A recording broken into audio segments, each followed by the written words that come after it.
Buenas tardes. Vamos a continuar con, esta vez, un tema de economía. Se trata de una etapa más del proceso económico. Les había recomendado que la economía se aprende así. Primero, la etapa de la producción, luego la circulación. Ahora justamente nos toca la distribución económica.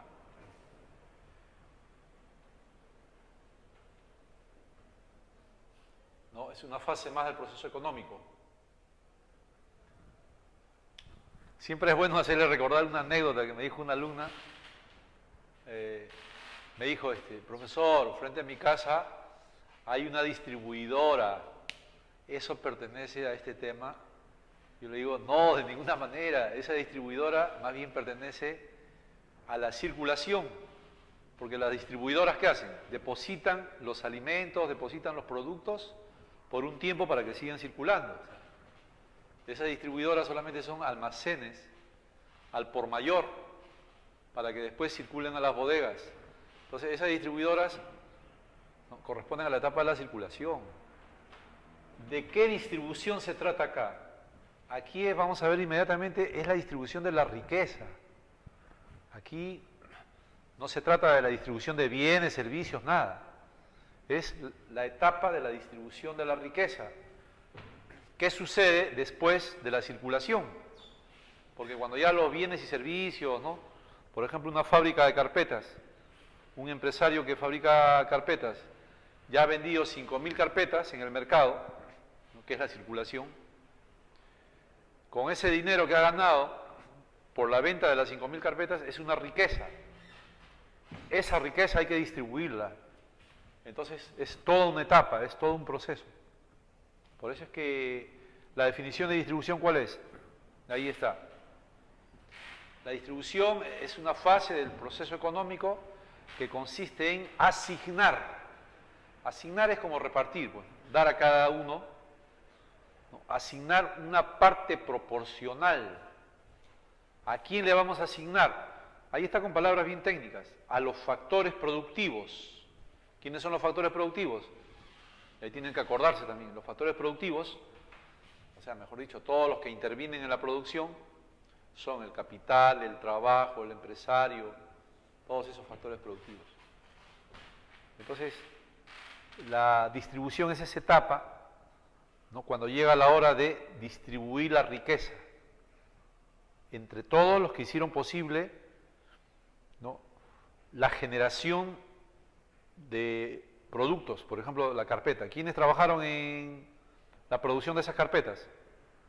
Trabajadores, empresarios, el Estado, el banco también ayuda a administrar el dinero, ¿no? Y también la naturaleza. Por eso que la distribución es el momento o es la etapa donde se asigna, se distribuye, se da a cada uno, idealmente se le da proporcionalmente, ¿no? Debe ser proporcional para cada uno. Y de esa manera, ¿no? Se cumple con el proceso de la distribución. Ahora, lo que tienen que saber también es lo siguiente, ¿no? Que la distribución, haciendo un gráfico así, ya le dije, la distribución es el momento en que, digamos, ya cuando se forma una riqueza, un tesoro, ¿no? Por ejemplo, ya has vendido 5.000 carpetas, ya tienes, ¿no? miles de soles, puedes también tener de repente dólares, puedes tener euros, qué sé yo, puedes tener de repente hasta libras esterlinas. Entonces, todo este tesoro hay que repartirlo, hay que distribuirlo, como dice por eso se llama la distribución. Entonces, cada parte que le toca a cada factor lleva su nombre. Por ejemplo, lo que le toca a la naturaleza, porque por ejemplo, supongamos que tú trabajas en un local alquilado, o también el Estado a veces alquila el aire. Si un barco pesquero quiere, por ejemplo, ¿no?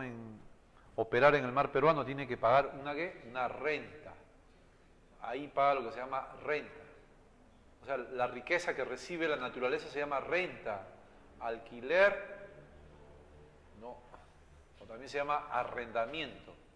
Arrendamiento. Por ejemplo, si tú eres una ingeniera minera o ingeniero minero,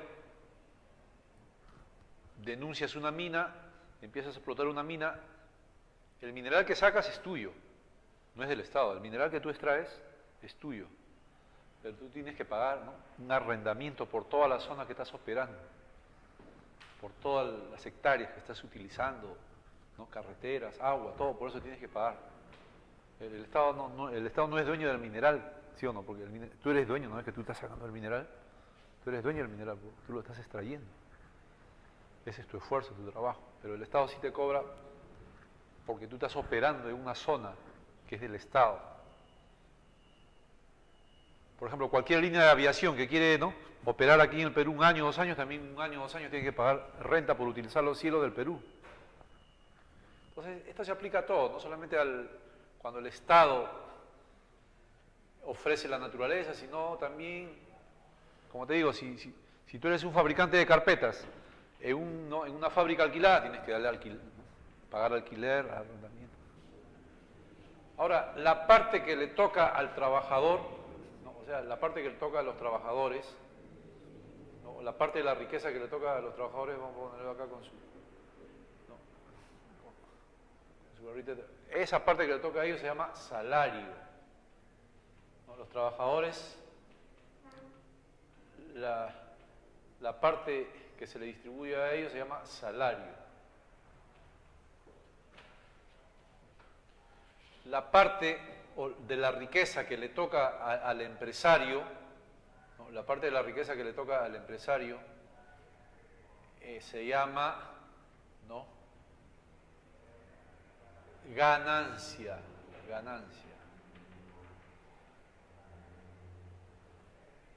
La parte de la riqueza que le toca al Estado, la parte de la riqueza que le toca al Estado, ¿no?, se llama, ¿cómo se llama? La parte de la riqueza que le toca al Estado, la parte de la riqueza que le toca al Estado se llama tributos. Al Estado hay que darle una riqueza en forma de tributos. Y finalmente, la riqueza que le toca a los bancos, ¿no?, al que administra el dinero, porque ahora todo proceso económico tiene que pasar por el banco ahora, prácticamente. Entonces, ¿no?, a tu BCP, ¿qué cosa le tienes que dar a tu BCP? A tu BCP tienes que darle intereses.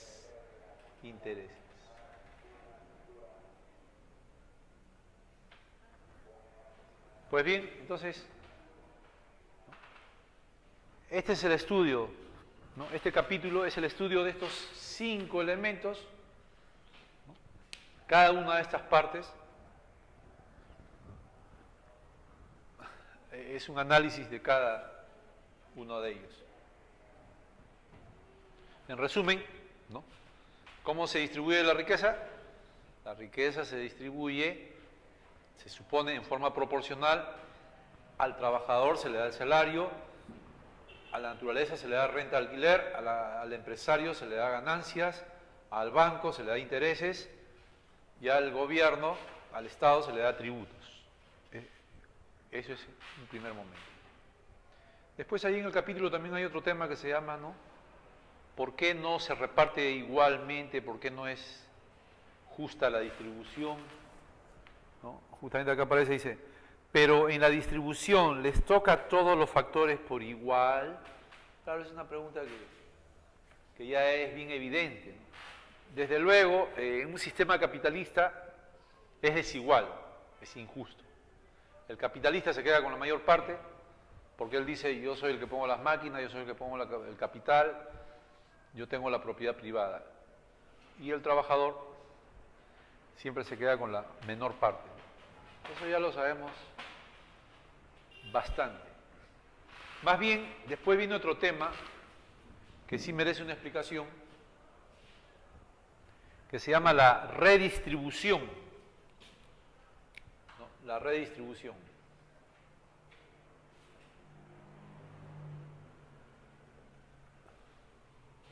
En primer lugar, apenas escuchan esta palabra, piensen en el Estado. Es el Estado, es una función del Estado realizar la redistribución. ¿En qué consiste la redistribución? Consiste en esto, miren. El Estado, el Estado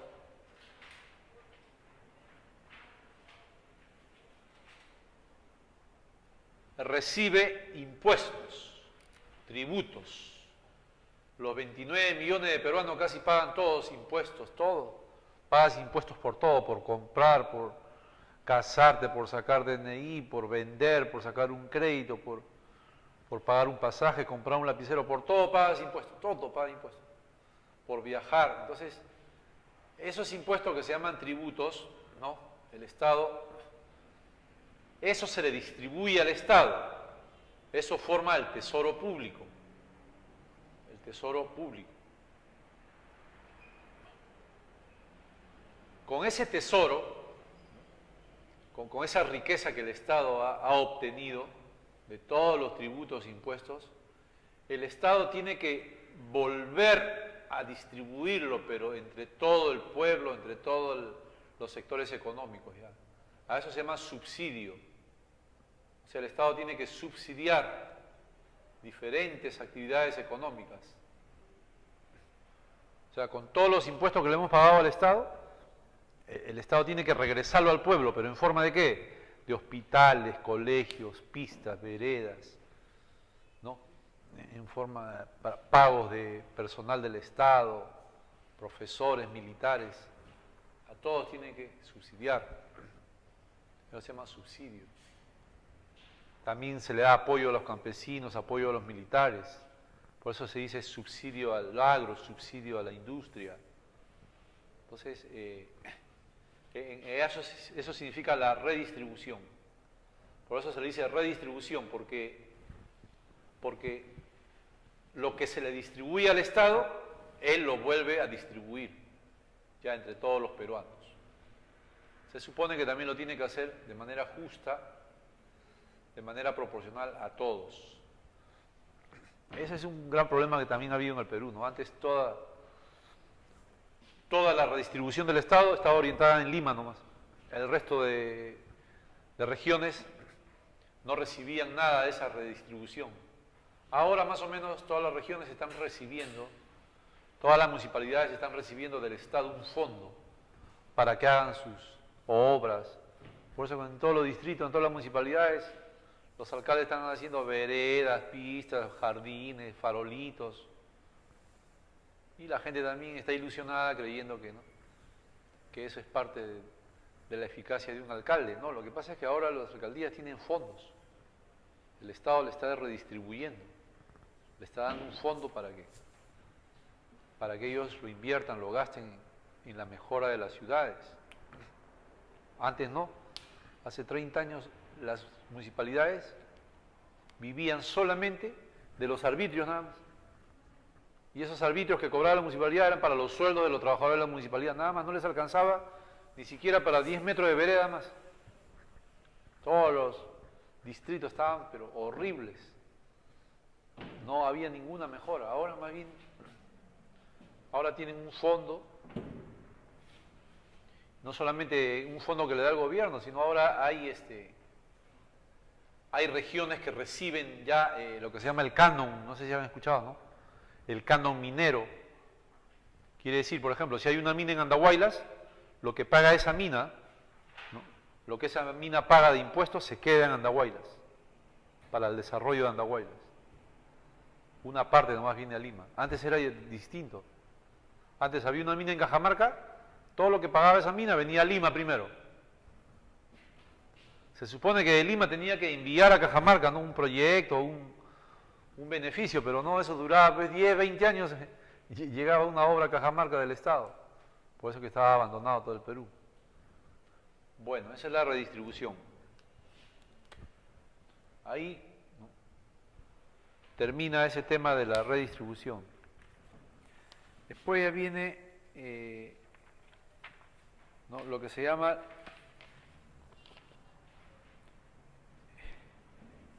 la pobreza. La pobreza es, ¿no?, es una consecuencia de la desigualdad en la distribución de la riqueza.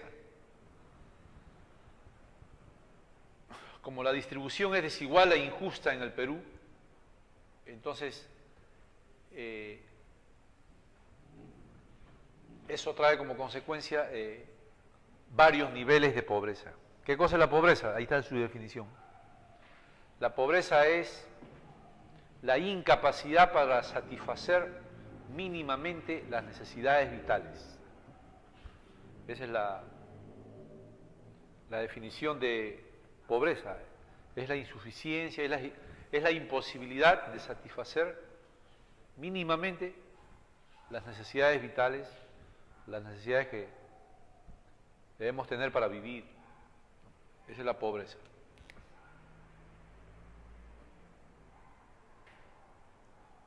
Ahora, la pobreza tiene ciertos indicadores. ¿Cómo se mide la pobreza en una población, en un país? Hay una medida que le llaman a través de la canasta de consumo. La canasta de consumo. Ese es un instrumento, digamos.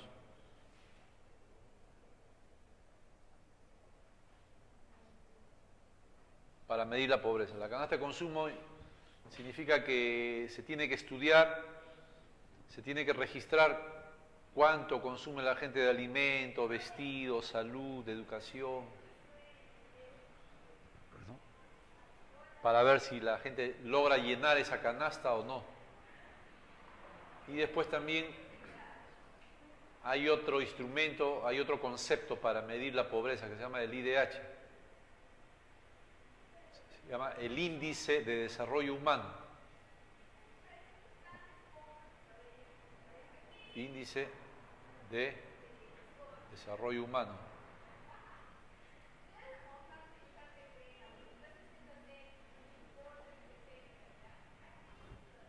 ¿Para qué sirve?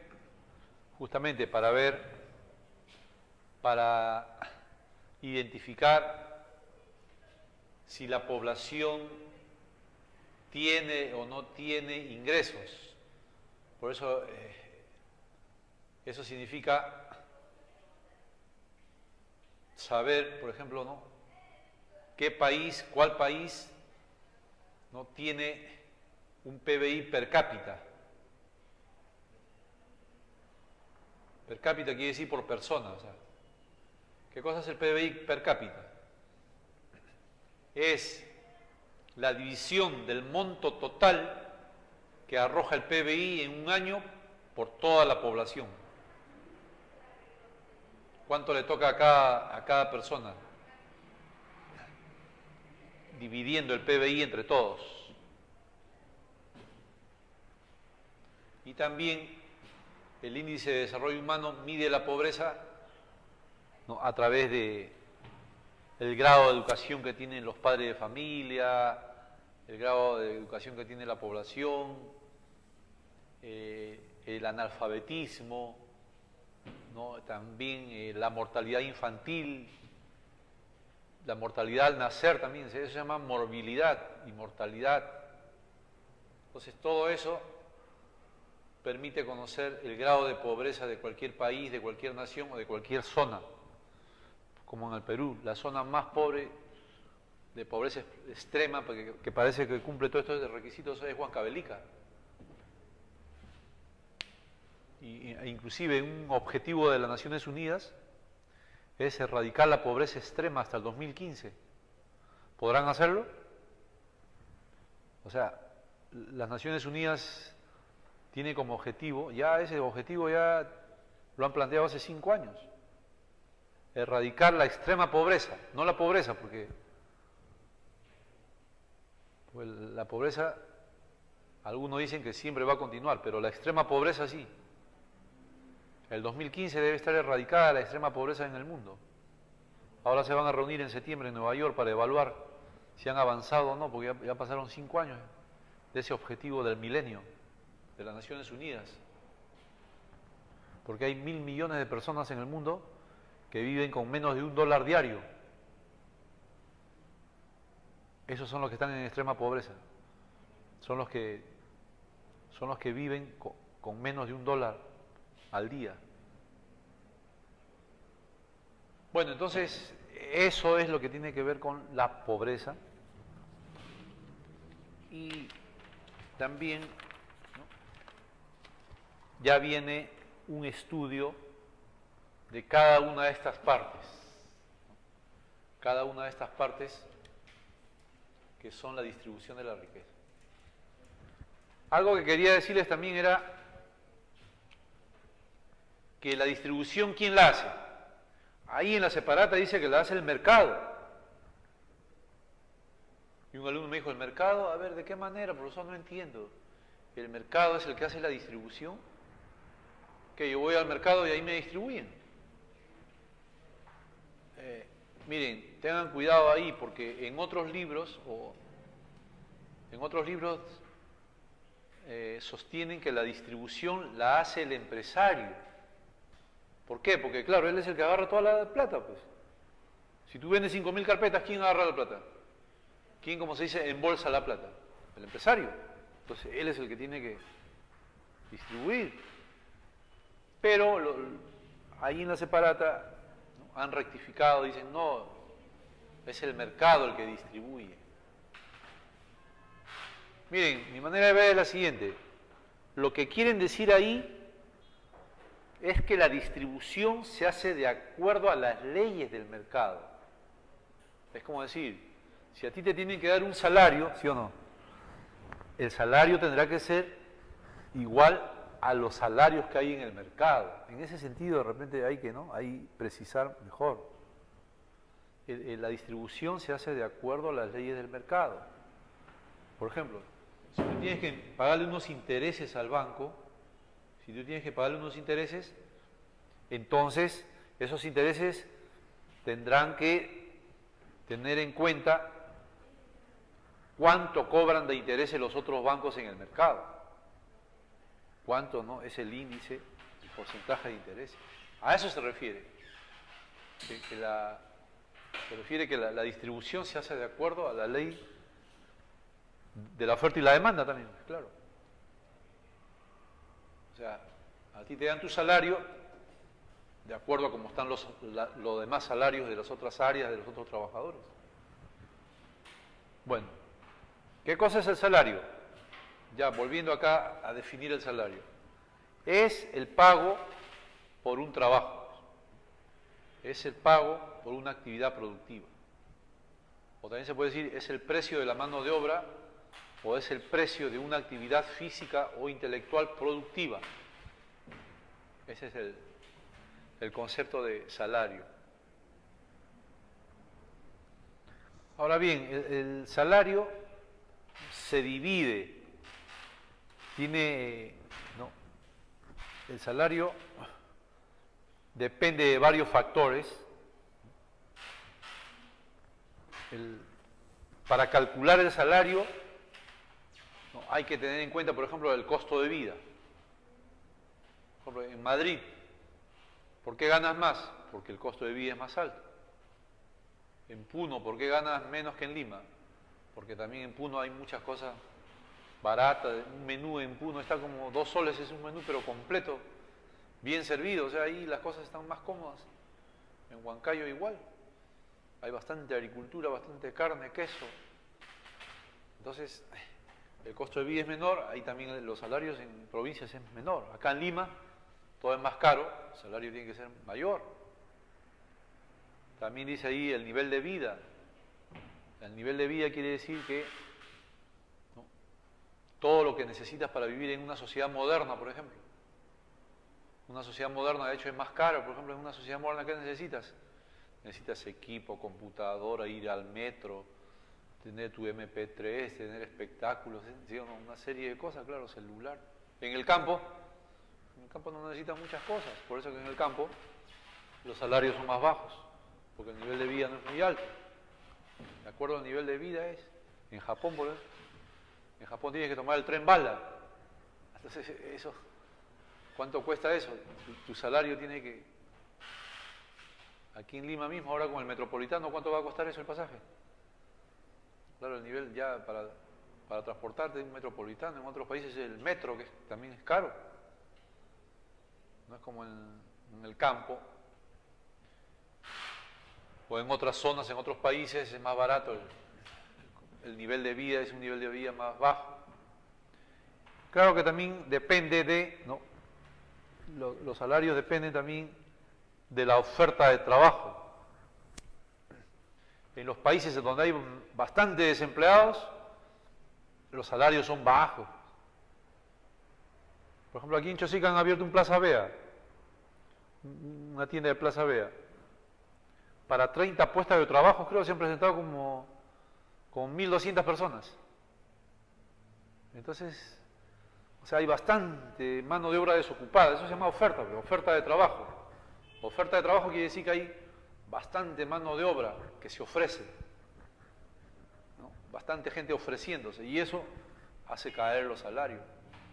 Porque el empresario dice, hay bastante desempleados, pago lo mínimo acá y normal van a aceptar. Ahí seguramente van a contratar al que menos pague o al que menos cobre. Bueno, aparte de eso, el salario se divide, o sea, está clasificado según el trabajador. Todos ganamos salario, pero cambia de nombre según lo que hagas.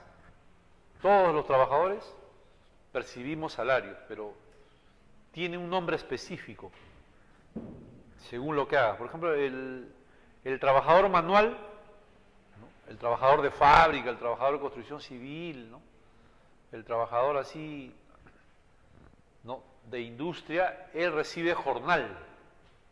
O sea, el obrero recibe jornal. ¿No? Es un jornalero, recibe jornal. Ese es el nombre de su salario, del obrero. Más bien los empleados, que por lo general son profesionales, se supone que todo empleado tiene una profesión. Puede ser técnico, profesor, doctor, qué sé yo. Los empleados, sea del Estado, sea de la empresa privada, reciben sueldos. Sueldo. O sea, por ejemplo, un doctor del Ministerio de Salud, nombrado ahí, sueldo. Un profesor de San Marcos, nombrado en San Marcos, sueldo. Pero también hay doctores de clínicas privadas, ¿no?, que son ahí ya permanentes, sueldo. Y así sucesivamente, todos los empleados reciben sueldo. Más bien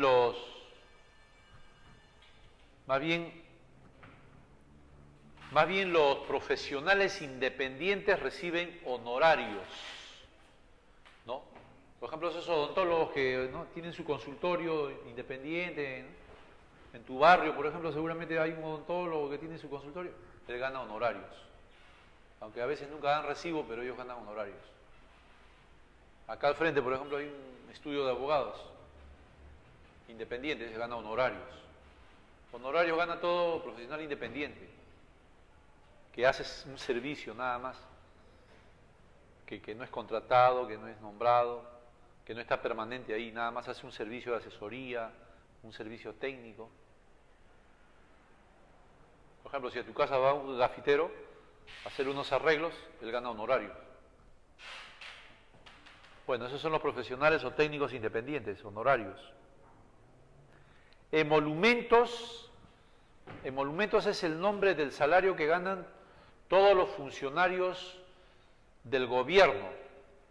Son esas personas que entran cuando un gobierno gana, ¿no? O sea, por ejemplo, el APRA ha ganado el gobierno, entonces entra con toda su gente a ciertos cargos donde, ¿no?, van a estar más que 5 años nada más. Por ejemplo, los congresistas, ¿cuántos años van a estar ahí? 5 años nada más. Muchos no van a ser reelegidos, a menos que te reelijan 5 años más. Bueno, pero tendrán que elegirte otros 5 años para estar ahí. Los ministros también, hay ministros que duran 1 año, 2 años nada más. Hay otros que duran los 5 años, todo el gobierno. El mismo presidente de la República gana emolumentos también, porque él por 5 años gana, ¿no? Es un cargo político. Es como decir, todos los cargos políticos, ¿no?, ganan emolumentos. Los ministros, los viceministros, los alcaldes, los regidores no. El alcalde sí gana, mensualmente gana, emolumentos. El alcalde sí es fijo, como se dice, tiene que ganar mensualmente los 5 años que ha sido elegido. Los alcaldes. Después hay bastantes direcciones. Por ejemplo, el director del Banco de la Nación, ese tiene que ser amigo del presidente de la República. El presidente de la República lo pone ahí. Él gana emolumentos nada más. Termina Alan García, entra otro gobierno, ya cambia otro. Deja de ganar emolumentos. Y así en los ministerios hay asesores, directores, que son así puestos políticamente, son puestos por orden político. Bueno, entonces esos son los que ganan emolumentos. Y finalmente viene otro tipo de salario que es la dieta. La dieta. No es una dieta para adelgazar, sino así le llaman porque es una remuneración, es una cantidad de dinero que reciben ciertas personas que deben asistir una o varias veces al año a reuniones de directorio, a reuniones de consejo, a reuniones, ¿no?, de asamblea. Ese es un sistema para remunerar a personas que obligatoriamente tienen que estar ahí presentes, por ejemplo, en una reunión de directorio. Los regidores, por ejemplo, de la municipalidad, eso les decía antes, ¿no?, que los regidores no ganan emolumentos, no ganan sueldo, no ganan nada. Ellos ganan cada vez que se sientan, ¿no?, con todos los regidores y el alcalde. Creo que es una vez al mes, obligatoriamente creo que es 4 veces al año. 4 veces al año se tiene que reunir el alcalde con sus regidores completos para hacer leyes, para hacer acuerdos. Pero por sentarse ahí le pagan 4.000 soles de dieta. Claro, 4.000, 5.000 por estar presente. Y así también. Los estudiantes también, ustedes ingresan a San Marcos, ustedes de repente son elegidos, ¿no?, parte del tercio estudiantil. El tercio estudiantil, sí, tiene que estar presente obligatoriamente en los consejos de facultad. Y por estar sentado ahí, ¿no?, para votar, acordar, desaprobar, aprobar alguna enmienda en la facultad, le dan dieta a los alumnos. Le dan su dieta, una cantidad de dinero. Bueno, alumnos, eso es todo lo que tiene que ver con el salario, ¿no? Entonces ya vimos, el obrero gana jornal, el empleado gana sueldo, el profesional independiente gana honorario, el funcionario público político, sobre todo el político, gana emolumento, y dietas ganan los miembros de un directorio, miembros de un consejo o regidores. Después también viene el salario según el poder adquisitivo. Aquí dice salario nominal. Salario nominal es lo que viene en tu cheque, por ejemplo, la cantidad nada más. Pero salario real, está más abajo, salario real es lo que tú puedes comprar con esa cantidad. Por ejemplo, yo en 1989 ganaba 161 millones de intis. Claro, en mi cheque decía así, 161 millones. Nominalmente ganaba 161 millones, pero a la hora de comprar, salario real, a la hora de comprar solamente me servía para un par de zapatos, fíjense. Porque claro, ya ustedes entienden, ¿no?, la inflación cómo era en ese tiempo. La inflación era una cosa pero terrible. Entonces, una cosa es la cantidad y otra cosa es lo que puedes comprar con esa cantidad. Nominal, real. Después viene también el salario mínimo legal. Salario mínimo legal es una cantidad que deben ganar todos los trabajadores contratados formalmente para un trabajo simple en todo el país. Es una ley. O sea, toda persona contratada legalmente, eso sí, porque también hay otros contratados así que le dan propina nomás, 200, 300 soles, pero eso no tienen contrato. Si una empresa te contrata legalmente, no puede pagarte menos que eso, porque es ilegal ya. Salario mínimo legal, menos de 550 soles no puede, en todo el país. Cuando tú vas a trabajar ahí a Saga, Ripley, McDonald's, tiene que pagarte mínimo esto. Porque ahí sí te hacen contrato. Por 3 meses, 6 meses. Entonces, ese es el salario mínimo legal que el Estado lo establece. El salario mínimo vital más bien es una referencia, ¿no? Eso no es obligatorio, es una referencia más o menos cuánto deben ganar los peruanos o cualquier peruano cuánto debe ganar para, digamos, satisfacer, ¿no?, sus necesidades básicas. Ese es el salario mínimo vital. Bueno, finalmente viene lo que se llama el salario de acuerdo al tiempo. Por ejemplo, mira, a ti te pueden contratar, ¿no?, de la siguiente manera. Te dicen, ya, usted queda contratado, tiene que venir todos los días de 8 a 4 de la tarde. Listo, ese es un sistema, ¿no? O sea, tú tienes que cumplir un tiempo ahí. Eso se llama salario por tiempo. Tienes que cumplir un horario de 8 a 4 todos los días, de lunes a sábado. Eso se llama salario por tiempo. Pero hay otro que le dicen salario a destajo. Salario a destajo es como decir que tú no estás obligado a marcar tarjeta, a llegar puntual. Más bien estás obligado a producir por unidades, porque te pagan por unidad. Eso es lo que hacen en Gamarra, por ejemplo. En Gamarra te pagan por cada pantalón que cortas, por cada jean que coses. Por cada jean que coses te pagan 10 céntimos. ¿Sí? Entonces ya ahí depende de tu producción, ya depende cuántos jeans coses al día. Si te quieres te quedas más horas, menos horas. Ahí ya no estás obligado a quedarte de 8 a 4, si quieres te queda más tiempo. Si quieres vienes a las 8, quieres vienes a las 9, ya depende de ti. ¿Ya? Porque ahí estás ganando por unidad, ¿no?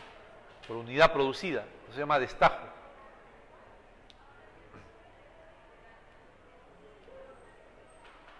Bueno, después, porque hay partes, como ustedes son área de 1 hora, hay partes que ya no van a ser incluidas. Solamente esas dos nada más. Salario por tiempo y salario de destajo. Hay otra clase de salarios, pero eso no va incluido para ustedes en su plan de estudios. Después viene el sindicato. ¿Qué cosa es el sindicato? Una organización hecha por los obreros, una organización creada por los trabajadores. ¿Para qué? Ahí están, para defender sus derechos, para defender mejoras salariales, mejores condiciones de trabajo, ¿no? Ese es el sindicato. El sindicato también tiene formas de lucha. ¿Cuáles son las formas de lucha del sindicato? La huelga, el paro, el boicot. Más bien el boicot no se nota acá en el Perú. Aquí no aplican esa medida. En Europa, en otros lados sí. Boicot es más o menos así, que en Europa, por ejemplo, ¿no?, la gente, porque ahí pues son empresas que tienen a veces 1000, 2000 obreros.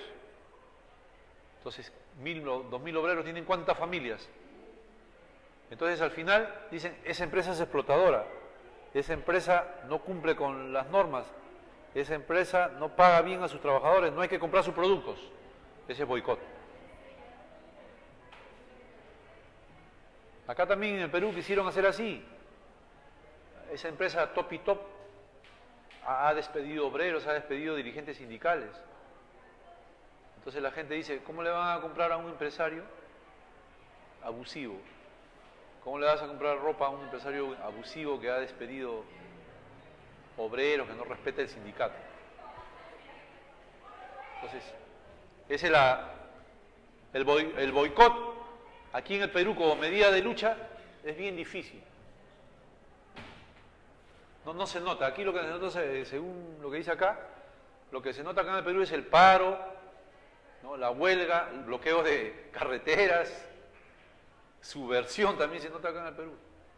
Pero boicot en Europa, en Argentina, ha habido casos de boicot donde la gente no le compra a esas empresas, ¿no?, abusivas, a esas empresas que no cumplen con los derechos laborales o a esas empresas que despiden injustificadamente trabajadores.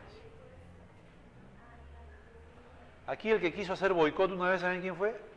Andrade, el fallecido alcalde de Lima. Claro, entonces dijo, no le compren a esa empresa Luchetti porque ha puesto su fábrica en medio de los pantanos de Vía, ganando a favor de Montesinos. Ilegalmente ha puesto esa. No le compren sus fideos, más o menos, pero ese no es un boicot ya de trabajadores a la empresa, es un boicot de tipo político ya. Más bien hay una forma de lucha que figura ahí que se llama el lockout. Lockout. Esa no es una forma de lucha de los trabajadores, sino del empresario. El empresario también te defiende. El empresario también responde al sindicato cerrando la fábrica, declarándose en quiebra o declarándose en falencia, pues, el lockout. Entonces tengan en cuenta eso, el lockout no es, digamos así, una medida de lucha de los trabajadores, sino es una respuesta del empresario, del industrial, de los patrones, que también se defienden, cierran la fábrica. Finalmente ahí también viene otra parte que se llama la solución de los conflictos. Primero, hay una etapa de conciliación. Los obreros hablan con el patrón a ver si resuelven el problema. Si no concilian, llaman a un árbitro. Eso se llama la etapa del arbitraje. ¿A quién lo llaman? Al Ministerio de Educación, o al Ministerio del Trabajo. Al Ministerio de Trabajo, para ver si resuelve el tema. El Ministerio de Trabajo ya verá si resuelve o no resuelve. Entonces, las causas de los conflictos sindicales, ¿cuáles son? Siempre son los bajos sueldos, abusos, maltrato de personal, despidos injustificados.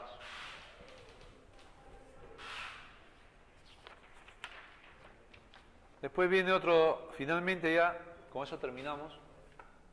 Miren, ya hemos hecho, ¿qué es el salario? Ya hemos hecho también el Estado, los tributos. Ahora nos falta hacer los intereses. ¿Qué cosa es el interés? El interés es el pago por el uso del dinero. Un interés es el porcentaje que se paga por administrar el dinero. Entonces, eso lo reciben los bancos. ¿Por qué tenemos que pagar un interés? Porque, claro, los bancos te dan un servicio. Los bancos también tienen un riesgo. Manejar el dinero es un riesgo, los bancos tienen que cuidar el dinero, a veces los asaltan, también pierden ellos. También por eso te cobran. Y también porque los bancos, el dinero se devalúa también, por eso te cobran un interés, porque hay una depreciación del dinero. Ahora, el interés tiene dos clases básicas, dos tasas, dos porcentajes, tasa activa, tasa pasiva. Tasa activa es cuando el banco te cobra. Tú te haces un préstamo, el banco te cobra. Tasa pasiva es cuando tú depositas en el banco y el banco te paga. Bien. Y finalmente la ganancia, que es la parte que le corresponde a quién? Al empresario.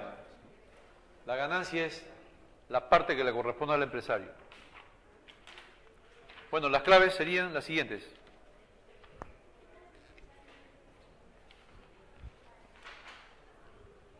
1D, 2C, 3A, 4D,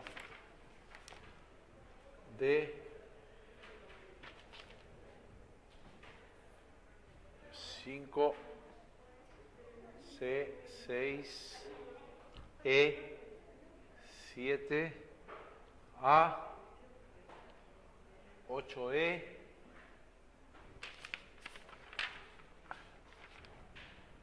9A y 10A.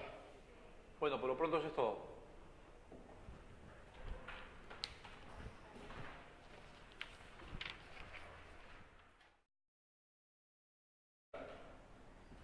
La distribución es una fase del proceso económico que consiste en asignar Asignar es como repartir, pues, dar a cada uno, ¿no? Asignar una parte proporcional.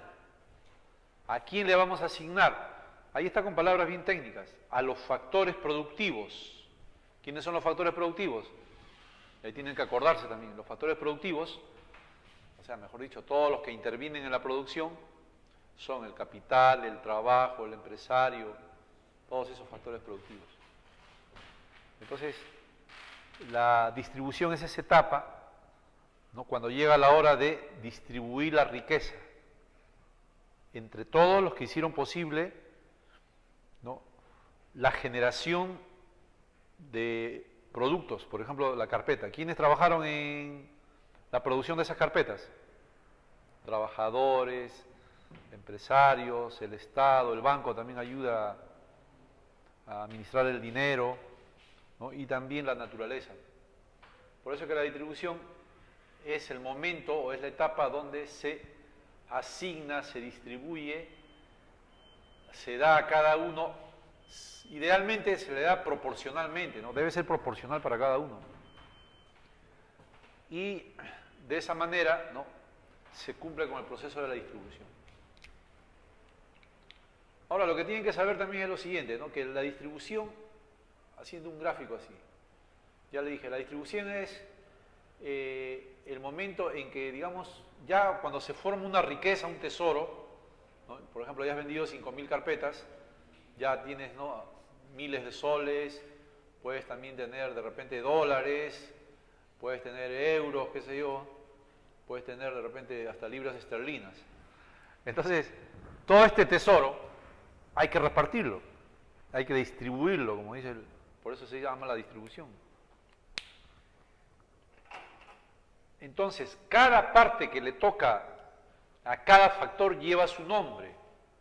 Por ejemplo, lo que le toca a la naturaleza, porque por ejemplo, supongamos que tú trabajas en un local alquilado, o también el Estado a veces alquila el aire.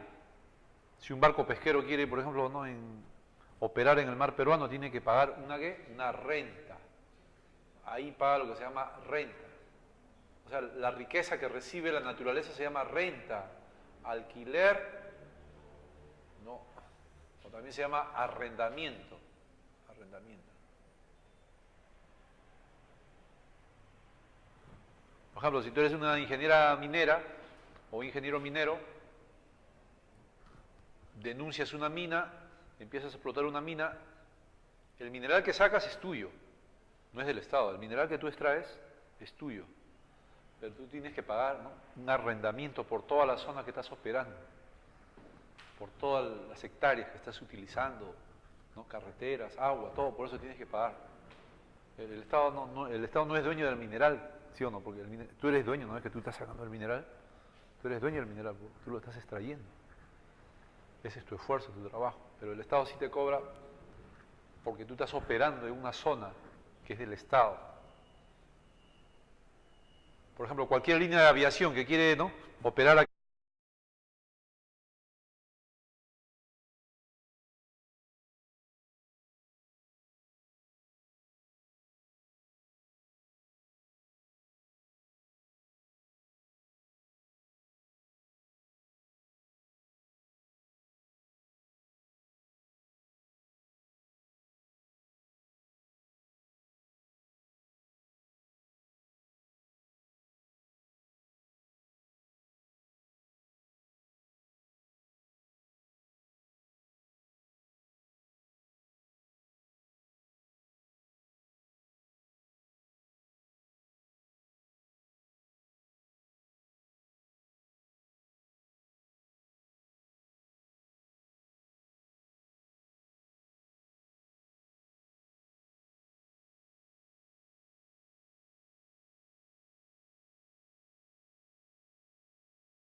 Buenas tardes. Vamos a continuar con, esta vez, un tema de economía. Se trata de una etapa más del proceso económico. Les había recomendado que la economía se aprende así. Primero, la etapa de la producción, luego la circulación. Ahora justamente nos toca la distribución económica.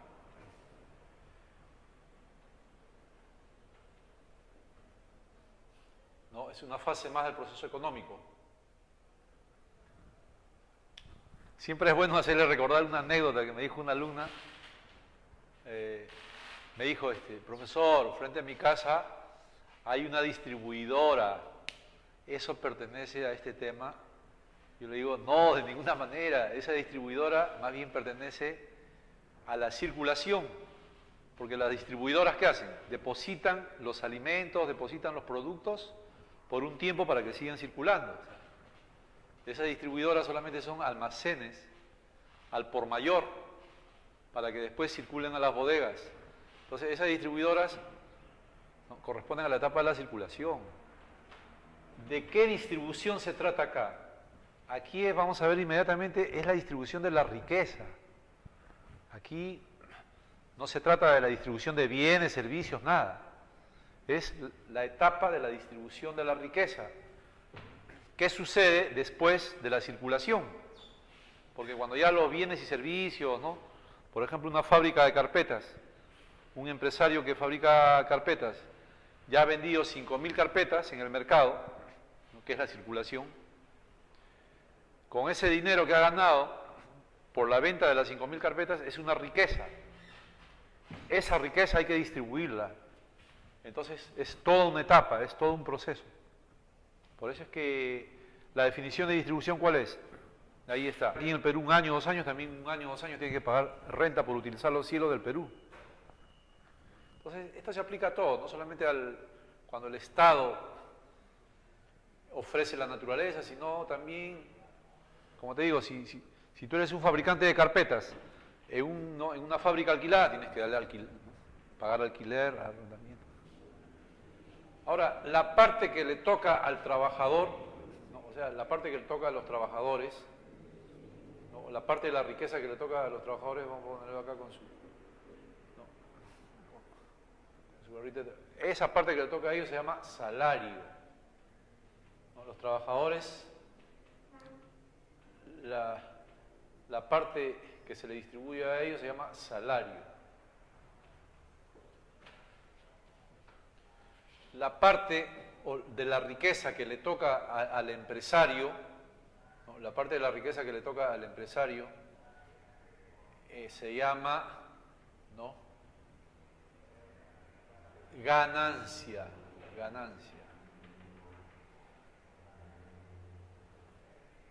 La parte de la riqueza que le toca al Estado, la parte de la riqueza que le toca al Estado, ¿no? Se llama, ¿cómo se llama? La parte de la riqueza que le toca al Estado. La parte de la riqueza que le toca al Estado se llama tributos. Al Estado hay que darle una riqueza en forma de tributos. Y finalmente, la riqueza que le toca